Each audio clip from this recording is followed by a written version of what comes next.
Alors pour la suite, quand vous allez appliquer ce qu'on a appris là, ce qui serait intéressant, c'est de s'inspirer de magazines existants. Donc ici, par exemple, bien sûr, on peut prendre des vrais magazines. Vous allez voir dans une librairie, vous en achetez si vous en récupérez chez Tata, grand-mère. Donc Pinterest Page Layout, par exemple. Voilà, c'est ce que j'ai indiqué ici, Pinterest Page Layout. Et j'ai des exemples de mise en page. Bon, je vais commencer par exemple par celui-là. Voilà, ça c'est des exemples de mise en page. Alors c'est des pages de gauche et de droite, hein. Il y a des pages 12, 13, des pages de gauche et de droite, mais malgré tout, ça peut vous aider à trouver des idées. Même pour des pages juste recto. Vous voyez, des gros blocs qui débordent, des blocs de couleurs.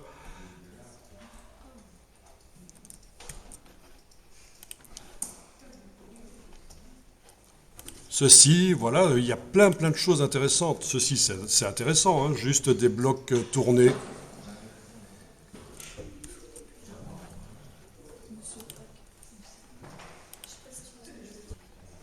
Non, vraiment, en tapant ça, Pinterest Page Layout, il y a des gens qui répertorient en fait toutes les mises en page intéressantes, originales, et vous pouvez vous en inspirer. C'est pas sous copyright une mise en page.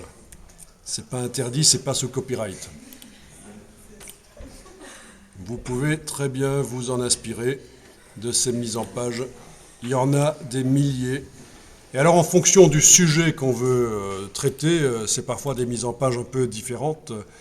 Voyons, qu'est-ce qu'on veut traiter? Par exemple, les jardins. Donc, je vais ajouter garden. Est-ce qu'il va me montrer des mises en page avec des jardins? Non, il veut pas là. Ah, un peu. Je vais juste mettre page layout garden. Et je vais ajouter InDesign Page Layout et on va voir. Ok, InDesign Page Layout Garden, ça marche. InDesign Page Layout, ça veut dire mise en page. Et vous ajoutez ce que vous cherchez, Garden dans ce cas-ci. Je vais regarder ce qu'il y a comme mise en page, qu'est-ce qu'il propose comme mise en page pour tout ce qui est jardin. Alors là, c'est une mise en page particulière parce que les images, ils ne les font pas aller jusqu'au bord des pages. C'est une autre manière de faire des mises en page. C'est nouveau. On ne fait plus aller jusqu'au bord des pages les images. Ça donne un genre, un peu mode en fait, hein, un peu fashion. Euh, les magazines de mode sont beaucoup comme ça maintenant. Sinon, qu'est-ce que j'ai d'autre comme mise en page ici? Il n'y en a pas énormément. Ah là, en voilà une. Voilà, et là, les images vont jusqu'au bord. Si vous faites aller les images jusqu'au bord, faites-les bien aller au-delà. Comme on a fait dans la mise en page ici, vous allez voir, c'est important. Ne les faites pas pile poil sur le bord, ça n'ira pas pour la suite. Donc si vous faites ça, c'est pas bon. Il faut faire déborder l'image au-delà des limites de la page et je vais expliquer pourquoi. Ok, donc j'en étais là. Qu'est-ce qu'on aurait d'autre comme, par exemple, fashion, voilà justement, les magazines de mode.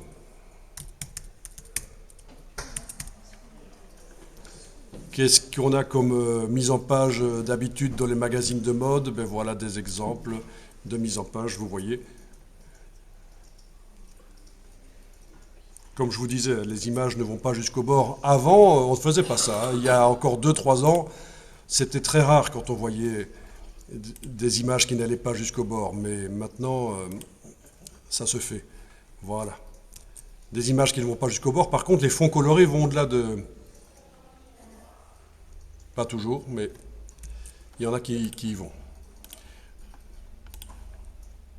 Vraiment, inspirez-vous de ça. Alors, et alors, suivant le secteur, en fait, la manière de faire la mise en page n'est pas la même. Ce sera parfois très sobre, moins c'est rempli du remplissage, plus c'est haut de gamme. Voilà. Typiquement un exemple, une voiture haut de gamme, eh bien, ils ont fait des grands espaces vides. Il y a des grands espaces vides.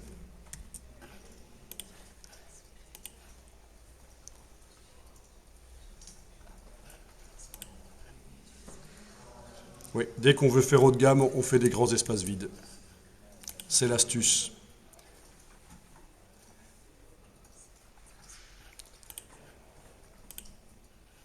Bon, c'est des doubles pages, mais on peut s'en inspirer pour faire des simples pages. Ah, voilà, ça c'est un peu plus bas de gamme apparemment. Ah non, c'est du Porsche. Enfin, par rapport à celle qu'on a vue avant, c'est plus premium, on va dire. Mais donc là, ça fait plus remplissage en fait, là. Moins d'espace vide.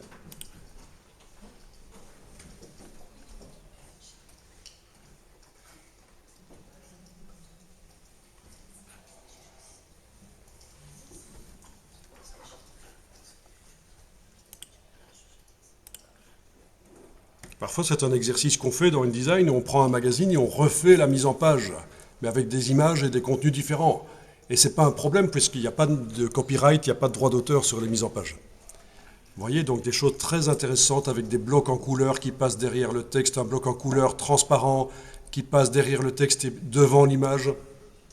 C'est très créatif, c'est par rapport à Microsoft Word, c'est ça la différence. InDesign, ça permet de faire des choses très créatives.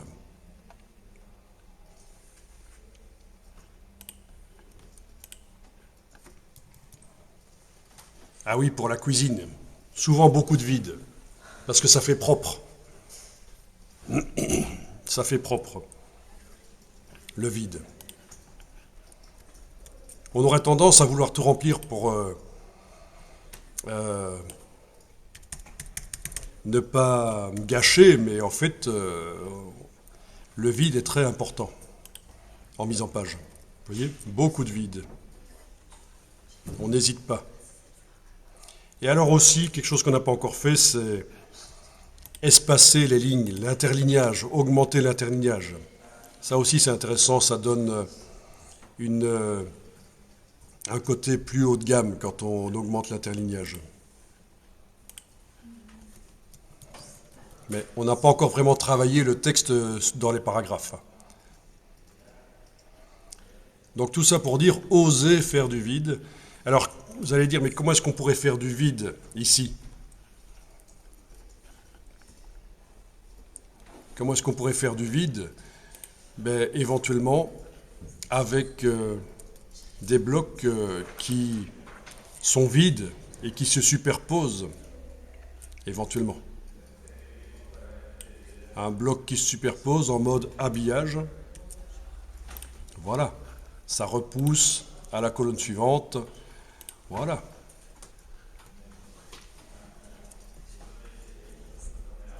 Ou un autre ici. Voilà. Là. Je le mets là. Il repousse le texte de la colonne de la troisième. Et donc le texte est repoussé à la page suivante. Juste avec des blocs vides en mode habillage. Et donc ça crée du vide, voilà, ça ressemble à ça. Voilà. Ça, par exemple, comme mise en page, c'est plus intéressant que ça. D'accord? Ça, c'est mieux que ça. Parce que j'ai créé du vide. C'est moins lourd. Et pourtant, je suis dans un document à flux continu, avec sur chaque page 3 colonnes. Chaque fois, mais je peux neutraliser en quelque sorte une colonne avec ce bloc vide qui est en mode habillage.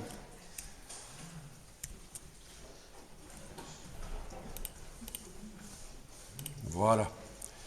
Vous savez quoi, le bloc là qui sert à repousser le texte? Vous le voyez? À faire du vide. Je vais le mettre en couleur. Je vais aller lui mettre dans le nuancier, fenêtre couleur, nuancier, aller lui mettre une couleur, voilà, par exemple jaune, transparent comme ça, voilà. Pas transparent, mais jaune. Je vais lui mettre de la transparence. Oui, jaune avec de la transparence. Ici, la transparence. Comme ça, je le vois. Je vois qu'il est là. Vous voyez?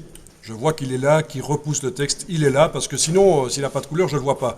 Et alors, je vais dire à InDesign, mais ça, tu ne le sors pas à l'impression. C'est juste pour m'aider pour la mise en page. Et puis ça, c'est dans Fenêtre, Sortie, Options d'objet. Fenêtre, Sortie, Options d'objet. On a la possibilité, quand cet objet-là est sélectionné, d'aller dire qu'il n'est pas imprimable, non imprimable. Voilà. Ah, mais il disparaît de l'affichage quand on est en affichage aperçu. Voilà, pas quand on a un affichage normal. Donc je vais le supprimer et recommencer tout. Donc il s'agit sur le calque image flottante d'aller créer un bloc avec par exemple le bloc à diagonale. Voilà, je le trace. Tu le vois. Dans la palette habillage de texte, je dis qu'il habille. Donc il repousse le texte à la page suivante. Je lui donne une couleur de fond, par exemple du jaune. Voilà. Je vais régler sa transparence, par exemple par ici, ou par objet, effet, transparence. Objet, effet, transparence. On a aussi le curseur transparence. C'est la même chose que dans la barre contrôle du dessus. Voilà.